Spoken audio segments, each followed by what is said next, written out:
British TV presenter Anne Robinson has confirmed she is in a relationship with the Queen's ex-husband, Andrew Parker Bowles.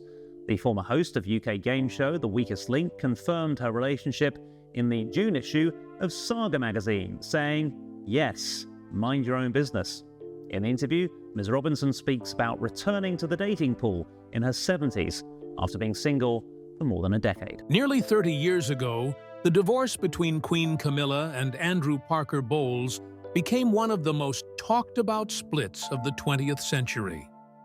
Now, at 85, Andrew has finally broken his silence, revealing a story far more personal and shocking than the public ever knew. What truly happened behind closed doors? And how did Queen Camilla contribute to the unraveling of their marriage? Stay with us as we uncover the hidden truths from the man who lived through it all. The public story versus the hidden truth. Camilla Parker Bowles, the Duchess of Cornwall, is widely known as the woman who married Prince Charles after having a scandalous affair with the royal while he was still married to Princess Diana. For decades, the version of events we were told was simple. Andrew Parker Bowles was the wrong man at the wrong time. A dignified officer who loved his wife, but who couldn't compete with the pull of her first love, Prince Charles. Camilla, torn between duty and desire, was said to have chosen the man she could never forget. Andrew, so the story went, stepped aside gracefully, allowing her to follow her destiny. It was the perfect royal drama. It was bittersweet, romantic, and tragically inevitable. There was no public shouting match, no tabloid scandal exploding across front pages, just a quiet, almost noble conclusion to a marriage that couldn't survive the weight of a crown. The public accepted it, the press repeated it, and history etched it in place. But that history was incomplete. For nearly 30 years, Andrew said nothing. He played his role as the background figure in Britain's most famous love triangle. No interviews, no tell-all memoirs, no desperate attempts to reclaim his place in the narrative. His silence only seemed to confirm the story we thought we knew. Until now. In a private interview that has only recently come to light, Andrew Parker Bowles offers a revelation that changes everything. King Charles, he insists, was never the real problem. If it had been only about Charles, Andrew says he could have lived with it. He could have endured the heartache of competing with an old flame. The true reason for the collapse of his marriage was far more personal and far more devastating. It wasn't about a single man, but about the transformation of the woman he once loved. This is the part of the story the public never saw. They never saw how the warm, irreverent, quick-witted woman he married slowly became someone else entirely. How her priorities shifted. How her heart and her loyalty moved in a direction that left no place for him. And as we'll discover, that transformation wasn't just about romance. It was about power, ambition, and the quiet, calculated steps toward a life that didn't include him at all. Keep watching to find out how Andrew and Camilla's public display of glamorous courtship soon gave out early signs of trouble. Golden beginnings and early cracks. I'm 75 now, and I can't remember anybody except the Queen being there. In the late 1960s, Andrew Parker Bowles and Camilla Shand were the embodiment of high society perfection. He was a rising star in the British Army, tall, broad-shouldered, and every inch the archetype of an English gentleman. She was radiant, spirited, and known for her quick wit and effortless charm. Together, they were the couple every family in aristocratic circles wanted their children to be. Their courtship was a fixture in the social pages. They were seen laughing at polo matches, mingling at garden parties, and gliding through elegant dinners hosted by Britain's most powerful families. Andrew's military uniform drew admiring glances, while Camilla's easy warmth made her stand out among the stiff formality of the upper class. To the outside world, it was a perfect pairing.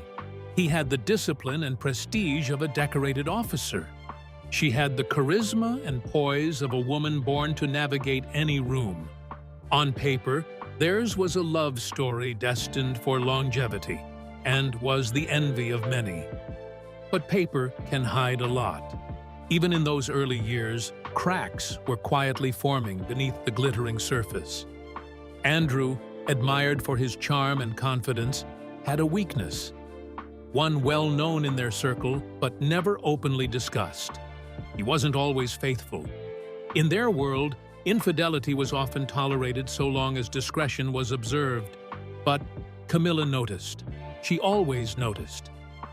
Yet, Andrew's failings weren't the only shadows over their marriage before it even began. Camilla herself carried something, or rather, someone in her heart. Her connection with Prince Charles had ended officially, but emotionally it lingered. It wasn't the sort of passing nostalgia most people have for an old love. It was a bond she couldn't fully let go of. Andrew saw the signs almost from the beginning. A letter that appeared and disappeared before he could read it. Telephone calls taken behind closed doors. Voices dropped to a whisper. Invitations to royal estates that seemed tailored to her rather than to them as a couple. At first, he brushed it off. Their lives were busy, their social obligations endless, and they were raising children in a world where appearances mattered more than private feelings. But the emotional distance was there, subtle, yet persistent. Like a draft you can feel in a sealed room, but can't quite find the source of. In public, they looked unshakable, smiling for photographs, toasting champagne with friends, holding hands in front of watchful eyes. But behind closed doors, the warmth between them began to fade. There weren't screaming matches or explosive fights. The decline was quieter, marked by fewer shared jokes, shorter conversations, and an ever-present sense that they were living side by side rather than together. Even then, the seeds of their future unraveling had been planted. What the world saw as a fairy tale was, in truth, a carefully staged performance. And while the show went on, the foundation beneath it had already begun to weaken. Life in the shadow of Charles. By the late 1980s and early 1990s, the cracks in two royal marriages were deepening, and the fault lines ran dangerously close together. Prince Charles's once fairy tale union with Princess Diana was visibly straining. Their smiles for the cameras had grown tight, their public appearances more formal than warm. Whispers in royal corridors hinted at emotional distance, separate lives, and a marriage struggling under the weight of duty. And in that emotional vacuum, Charles turned again to the one person who had always understood him, Camilla. For Andrew Parker Bowles, the change was impossible to ignore. At first, Camilla's renewed closeness with Charles was discreet, occasional phone calls, the odd shared event. But as Charles and Diana's relationship unraveled in full view of the world, the connection between Camilla and the future king began to move out of the shadows. Well, there were three of us in this marriage, so it was a bit crowded. Andrew saw it not only in the headlines, but in the details of daily life. Phone calls that ended abruptly when he entered the room. Invitations to events where his name was absent from the guest list, but hers was highlighted. Even the way her demeanor shifted, more alert, more careful, more intentional. This wasn't the casual friendship she claimed it to be. It was something deeper, charged with the history of their earlier romance. And yet, Andrew insists, Charles himself was not the real problem. In his own words, "If it had been only about Charles, I could have lived with that." Affairs, even emotional ones, were an uncomfortable reality of their world. What unsettled Andrew most wasn't Charles's presence. It was the changes taking place in Camilla herself. Once she had been quick to mock the pomp of palace life. She'd roll her eyes at its rigid traditions, laugh at the obsession with titles and formalities. Now she seemed to lean into them. Slowly, almost imperceptibly, her attitude shifted from amused outsider to willing participant. As Charles's marriage fell apart, Camilla's position in his life became more public, and her own ambitions began to crystallize. She started forging closer ties with the people who shaped royal narratives: aides, press officers, influential friends of the crown. Her schedule became more strategic, appearances more calculated. Andrew could feel the ground shifting beneath his marriage. He wasn't just sharing his wife's heart with another man, he was standing in the way of a life she now seemed determined to claim. For Andrew, this wasn't merely about love slipping away. It was about being quietly written out of a story he thought he was part of, a story that was now bending toward the monarchy and leaving him behind. The transformation. The woman Andrew Parker Bowles had married was nothing if not authentic. Camilla, in her early years, had a rare irreverence for aristocratic life. She could mingle with dukes and diplomats, yet still laugh at the absurdity of it all. She didn't crave the spotlight, and she had no interest in bending herself to fit the stiff mold of royal protocol. But by the mid-1990s, that woman was slipping away. Andrew began to notice small changes at first, choices that seemed harmless in isolation. The careful selection of outfits not just for beauty, but for the message they might send. Accepting certain invitations while politely declining others. As though every social appearance had to be weighed for strategic value. Then he found the evidence that confirmed his unease. Tucked away in her study were folders filled with newspaper clippings about the royal family. Notes in her handwriting about who would be present at upcoming events and which members of the press might be there. Lists of influential names, palace aides, political allies, longtime friends of Charles, alongside scribbled observations about how to approach them. The Camilla, who once rolled her eyes at royal traditions, was now studying them like an exam. And she wasn't just learning, she was mastering them. Andrew watched her grow adept at reading a room, positioning herself where cameras would catch her best angle and crafting conversations that lingered with the right people. She began to understand, with unnerving precision, the art of being seen and remembered in the royal orbit. Every choice seemed to serve a purpose.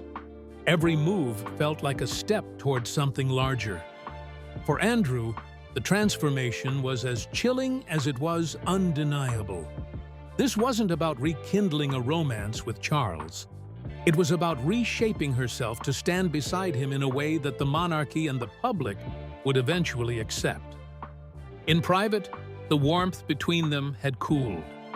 The shared jokes that once punctuated their evenings fell silent. Their conversations grew shorter, more functional.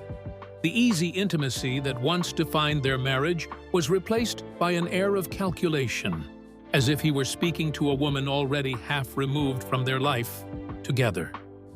It was then Andrew began to see the truth. He was no longer her partner in a shared future. He was part of her past, a chapter that had served its purpose. Looking back, he says the shift wasn't sudden. It was a slow, deliberate pivot, executed over years, one where love was quietly replaced with ambition and marriage with strategy. According to him, Camilla didn't just fall for Charles, she fell for the power that came with being by his side. And while the world still saw a polished couple attending events and raising their children, Andrew knew they were no longer moving in the same direction. She had chosen her path, and it was leading her straight toward the crown. The breaking point. For years, Andrew Parker Bowles had lived with the quiet erosion of his marriage. He had accepted the emotional distance, endured the shadow of Charles, and even tried to adapt to the new, calculating version of the woman he once knew. But there is a moment in every crumbling relationship when pretense becomes impossible, when the truth arrives so bluntly that it can't be ignored. For Andrew, that moment came one evening after Camilla returned from yet another private visit with Charles. The conversation began as a simmering argument, the kind born of years of unspoken resentment. But then, without hesitation, she said the words that would strip away every illusion he had left. "You were the bridge, not the destination." The sentence was delivered coldly, almost matter-of-factly. No anger, no apology, just certainty. In that instant, Andrew's mind replayed their entire history in a cruel new light. Their courtship, their wedding vows, the home they built, the children they raised.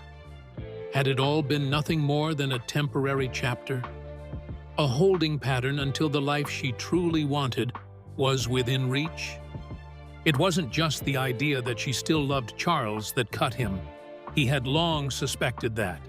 The devastation came from realizing that their marriage might have been part of a long, quiet strategy. That he had been chosen not for love alone, but because he fit the moment. A respectable, well-connected officer who could give her stability until the opportunity to stand beside Charles was politically and socially viable. That revelation was more wounding than any scandal splashed across the newspapers. Infidelity could be forgiven. Even unrequited love could be endured. But to learn that the life they shared, their milestones, their laughter, their struggles, might have been a calculated stepping stone, that was a betrayal of the soul. Andrew says he felt something close in him that night. Not rage, not even heartbreak, just a final understanding. The partnership he had believed in was gone, if it had ever truly existed at all. From that point forward, his presence in the marriage became a formality. They still appeared together when required, still kept up the facade for their children and for society, but inside, Andrew had already left. When he finally made the decision to end the marriage, there was no dramatic confrontation, no public airing of grievances, just the quiet, devastating acknowledgement that his role in Camilla's story was over. And as he stepped away, the palace ensured the ending would be as silent as possible. But for Andrew, the silence didn't erase the echo of that one sentence, the one that told him everything he needed to know. Continue watching as we will take a look at the moment history quietly erased him from the public narrative. Aftermath and dignified exit. When Andrew Parker Bowles finally decided to leave the marriage, it could have been the beginning of a royal scandal. He had the kind of story that tabloids dream of: betrayal, a love triangle, the future King of England at its center. In the hands of a man seeking revenge, it could have been explosive. But Andrew chose a different path. There were no exclusive interviews, no unnamed sources feeding headlines, no tell-all memoirs with sensational chapter titles. Instead, he stepped back, not just from Camilla, but from the entire royal circus that had surrounded their life. The palace, ever conscious of public perception, preferred it that way. A quiet divorce in January 1995 suited everyone. No trials by media, no televised breakdowns of the marriage, no public apportioning of blame. It was a clean, almost sterile ending, neatly tucked away from public scrutiny. In official announcements, there was no mention of irreconcilable differences or betrayal. The wording was polite, almost bland, as though their 2 decades together had simply run its natural course. And to most of the public, That's exactly how it seemed. But behind the formality, Andrew was navigating the aftermath of a deeply personal loss. Not just the loss of a marriage, but the erasure of his place in a story that had defined him for years. For decades, he had been Camilla's partner. At her side during family milestones, sharing in the responsibilities of raising their children, moving through the same social circles that now closed around her and Charles. After the divorce, those circles shifted, and Andrew found himself on the outside. Rather than fight for visibility, he embraced absence. He returned to his military commitments, poured himself into a quieter domestic life, and eventually remarried to Rosemary Pittman. Those close to him say it was only in this new chapter, far from the constant scrutiny, that he began to truly breathe again. Still, the public memory of his marriage faded quickly. Documentaries about Charles and Camilla rarely mentioned him. Articles about the royal romance reduced him to a footnote. It was as if the man who had once shared her life had been quietly edited out of history. Andrew never tried to correct the record until now. His decades of silence weren't born of weakness, but of choice. In a kingdom where every private pain can be turned into a public spectacle, Andrew Parker Bowles decided his dignity was worth more than any headline. And that choice, more than anything, would define the legacy of his exit. The children's lives between two worlds. While Andrew Parker Bowles faded from the royal narrative, two enduring links to that world remained: his children with Camilla. Tom Parker Bowles and Laura Lopes grew up with one foot in Britain's aristocracy and the other brushing against the royal court. Tom, the elder, was born in December 1974 into a family already intertwined with royalty. His godfather was none other than Prince Charles, a connection that, after the divorce, took on a complicated resonance. Yet Tom never leaned on the royal association to define himself. Instead, he carved a name in an entirely different sphere: food. One fan even said, "I actually really like this guy. Normal and chatty, and not moaning or bad-mouthing anyone." Over the years, Tom became a respected food writer and critic, with his work featured in Esquire UK, The Mail on Sunday, and several acclaimed cookbooks. He appeared as a judge on culinary television shows, mixing aristocratic ease with genuine expertise. His latest work, Cooking and the Crown, explored royal recipes from Queen Victoria to King Charles, blending personal heritage with professional passion. In his personal life, Tom married fashion editor Sarah Baez in 2005. They had two children, Lola and Freddie. Though Tom and Sarah later separated, Freddie made his own small mark on royal history when he served as a page of honor at Camilla's coronation. Speaking at UK's The News Agents podcast, he said, "Because she's still, our mother." I say speaking not the royal we, speaking to my sister and me. But she is she's our mother, but I don't care what anyone says. This wasn't any sort of end game. She married the person she loved, and this is what happened. Laura, born in January 1978, chose a quieter, more private path. After studying at Oxford Brookes University, she immersed herself in the art world, managing the London Space Gallery and later co-founding 11, a gallery in Belgravia. In 2006, she married Harry Lopes, a former model turned renewable energy executive.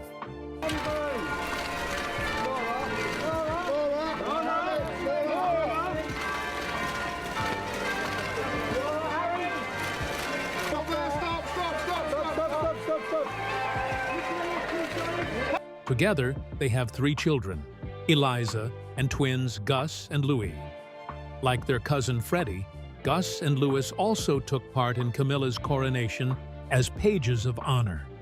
Despite their mother's position as queen consort, Tom and Laura have managed to maintain a balance between their personal lives and the royal spotlight. They attend major family milestones, but for the most part, they live beyond the constant gaze that defines the monarchy. For Andrew, his children's ability to navigate these two worlds, one private and one steeped in centuries-old tradition, has been a quiet source of pride. In them, the threads of his life with Camilla remain, but without the entanglement of ambition and politics that once overshadowed their home. Reflection and legacy. From a distance, Andrew Parker Bowles has watched the decades unfold, the public rehabilitation of Camilla's image, her steady rise from the other woman to Duchess of Cornwall, and finally to Queen. He has seen the headlines soften, the photographs grow warmer, the once scandalous love story between Camilla and Charles reframed as destiny fulfilled. In the official narrative, Andrew's role is scarcely mentioned. If he appears at all, it is as a polite footnote, the dignified ex-husband who stepped aside for history to take its course. But Andrew knows that history is never that simple. His truth, spoken only now, paints a different picture. Not of a love lost solely to another man, but of a marriage that unraveled as ambition took root. He remembers the woman he first met, quick to laugh, unafraid to speak her mind, and uninterested in the stiff theater of royal life. And he remembers watching her transform, slowly, deliberately, into someone who could survive and even thrive in that world. It is not bitterness that colors his words today, but a kind of sober clarity. He does not deny Camilla's intelligence, her adaptability, or her resilience. He simply mourns what those qualities cost them both. In pursuing a place beside Charles, she gained the crown, but perhaps lost parts of herself that had once made her so singular. And Andrew, in turn, lost more than a wife. He lost the partnership he thought they shared, the shared history he thought was theirs alone, and a place in the life they built together. His silence over the years was not a void, but a choice. It was a refusal to let his pain be consumed by a public that treats royal scandal as sport. But breaking that silence now, at 85, is not about revenge. It is about context, about ensuring that the history books, so eager to polish the edges of royal romance, do not erase the human cost. Andrew's story is, in many ways, a cautionary tale, not just for the House of Windsor, but for anyone who stands too close to the machinery of power. Ambition can elevate, it can protect, but it can also reshape. And in that reshaping, something vital is often lost: love, trust, authenticity. If there is a legacy Andrew leaves behind in telling his story, it is this: titles and crowns may endure, but they are bought with currency, no palace ledger records. Behind every gilded moment is a private reckoning, and behind every celebrated union, someone whose sacrifice is never acknowledged in public. And in Andrew's case, that sacrifice was made in silence, until now. Andrew Parker Bowles' revelation does more than rewrite a royal love story. It reminds us that the truth behind public images is often far more complex and far more costly. For nearly 30 years, the world believed his marriage ended because of a man. Now we know it ended because of a transformation, one that ambition shaped and love could not survive.